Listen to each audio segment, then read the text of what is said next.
For today's episode, I want to break down a couple of things you shouldn't do. The don'ts when it comes to referrals. Now, in reality, there are lots of things that you probably shouldn't do if you want to generate consistent referrals in your business. But I'm breaking down three of them that really you need to understand so it can shift how you think about referrals. Because if we can first shift how you think about referrals, how you understand referrals, how you start to believe that referrals can show up in your business, right? If we can shift your mindset around it, if we can shift how you think about referrals, then you're in a much better position and you're better primed to take different action. And that is what I want you always doing when it comes to referrals is the action that you take is actually what's going to get you the results you're looking for.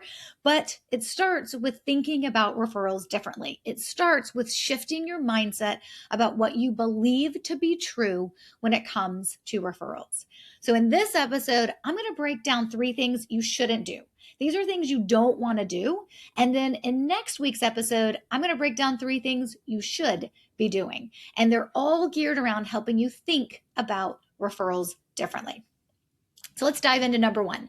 The number one done. It's not really the number one, but you know what I mean. The top for this list of don'ts when it comes to referrals is don't confuse referrals with your prospecting and your marketing. For decades and decades and decades, if you've ever participated in any type of sales training, you have been taught that your business development or your growth strategy or your sales strategy has effectively two legs to the stool. It's the things you do that are prospecting in nature and the things that you do that are marketing in nature. Right? And prospecting are things like maybe it's joining different leads groups or going to a bunch of networking events, right? Maybe it's cold calling or cold email. I hope you're not having to do those, but there are definitely those who do, right? So there's things that you do that are considered activities that are prospecting in nature. On the other side of that, there are things that you do or activities that are considered marketing in nature. Things like your website, right? Maybe it is social media, posting on social media, like organic growth. Maybe it's paid ads. Maybe it's advertising that you do that is printed. Maybe it's sponsoring events, right? Attending trade shows and having tables at events. So there's different things that you do that are then marketing in nature.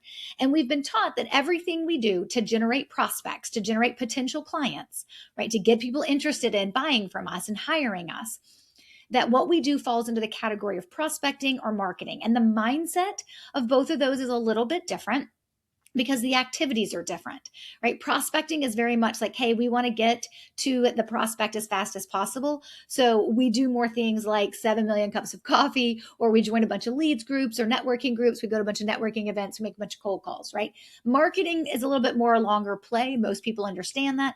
It's why you have a website up, but you're thinking about like maybe organic social media or paid advertisement. And some of that is like brand building. And so it has a little bit more of a longer play. But the end user of both your prospecting and your marketing will always be the prospect. The end user, the person that you're trying to get to see your billboard or to see your ad or to answer that cold call you're trying to make or to meet at that networking event, right? The end user of all that activity that you're doing is because you're trying to get in front of prospects. It's prospects' attention that you're trying to get. So you use, naturally, sales language.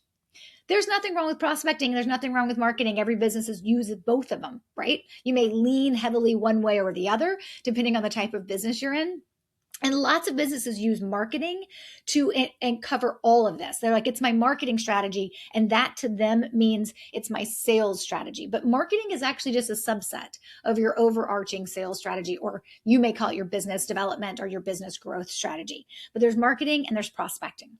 Well, for decades and decades and decades, people have always taught that referrals fit in either prospecting or marketing, but they don't. Referrals is actually the third leg to your sales strategy, your business development stool. It's not a two-legged stool, it's a three-legged stool. And the third leg belongs to referrals, which means referrals should not enter into your prospecting strategies and activities or your marketing activities. It's separate. Because here's the big difference people miss. The end user of your prospecting and your marketing are potential prospects. The end user of the messaging and the activities that you do to generate referrals, is a referral source, a person who can refer someone to you, not the prospect. So you're never, when you're in referral generation mode, you're never actually communicating with a prospect. It's why you don't need sales language, right? Because who you're communicating with, who you're building relationships with, right, are referral sources. They are the people who know people who need to hire you. So there's like a gatekeeper between you and the prospect when it comes to referrals. And that's the way we want it, because that's how the trust gets transferred, right? From that perspective of the referral source trusts you, and the prospect they refer to you borrows on that trust. So don't confuse referrals with belonging within prospecting and marketing.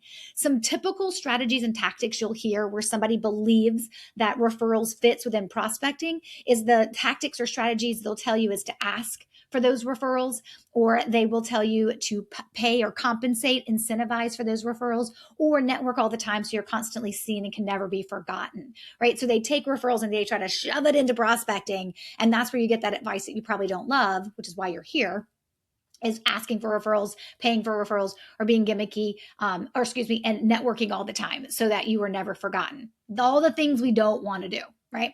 On the other side, when people say, no, referrals fit into marketing, right? It's referral marketing. And I know people use that term a lot. I even sometimes have some of my clients who still use that terminology, but it doesn't actually exist in terms of referrals don't fit into your marketing. Because when you take referrals and you put them into marketing, there is this gimmicky promotional piece that is then given as advice for how you're supposed to go about getting referrals when you think about it from a marketing perspective. I want you to take referrals out of prospecting, out of marketing, give it a third leg to your stool, and develop a different strategy and activities and tactics and language and messaging that is separate from prospecting and marketing. So number one is don't confuse referrals with prospecting and marketing. Okay. Number two, don't violate the science of referrals. This is very, very important when you are thinking through how referrals work and what that ultimately looks like. So as we think through referrals, people always assume that the only piece of science that is actually a part of referrals is the psychology of trust. But that's actually only one piece of the science of what makes referrals happen. There are things happening in the brain of your referral source when they're actually thinking about referring someone to you, and you don't actually even enter their brain at the very beginning, right? What's happening in their brain, it's called the happiness trifecta. And it's this idea that when they're helping someone else, right, solve a problem, and how they're helping that person solve a problem is, of course, by referring them to you, right? They get to be the hero, and that feels good. So there's something happening in the brain of your referral source when they're making referrals happen. And then, of course, yes, there is the psychology of trust. That is a very important piece of referrals, but it's not the only science piece. Then we also have the dynamic of social networks and understanding a bigger piece of behavioral economics and really understanding how you build and develop those relationships so they actually are deepened, they are strengthened, and of course, at the end of the day, they actually produce referrals for you. So number two is don't violate the science of referrals.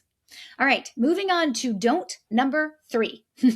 Don't engage in tactics that compromise you and your relationships. There is something in our businesses called relationship currency, and it matters. And the number one thing we don't want to be doing is actually violating that.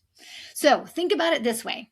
Trust is the real currency, and relationships are the economic driver. Let me say that again. In business, in your business, trust is the real currency, and relationships are the economic driver. Just something for you to consider as you're thinking about how you're going to develop relationships and strengthen those relationships with people who can refer to you and what that looks like, right? Now, some industries, they may be able to shortcut this relationship currency, right? It's just the nature of the industry, right? Think like highly tech companies, like SaaS-based companies where they really don't ever really talk to their clients. They don't ever talk to their customers, right? There are some industries that can shortcut this and they can deploy different types of strategies to try to generate referrals.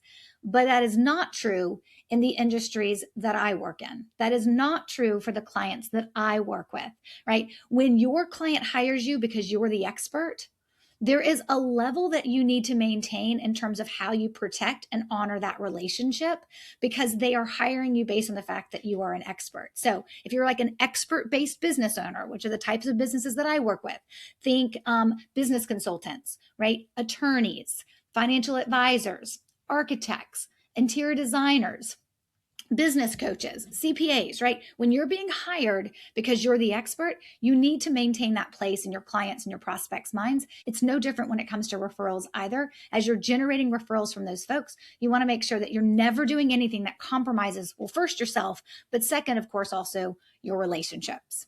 All right, so these are the 3 don'ts of referrals, 3 of lots of don'ts. Again, real quickly.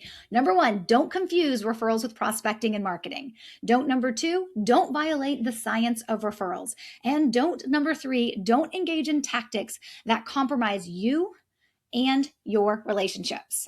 We'll be back next week and we'll be talking about 3 do's that you should be doing when it comes to referrals.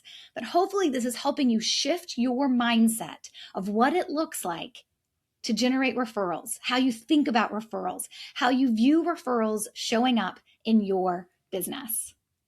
You can access the transcripts for this episode, of course, and any other resources I share right in the links below the video. Please also make sure that you like this video, leave me a comment, and subscribe to the channel so you never miss an episode. Bye for now.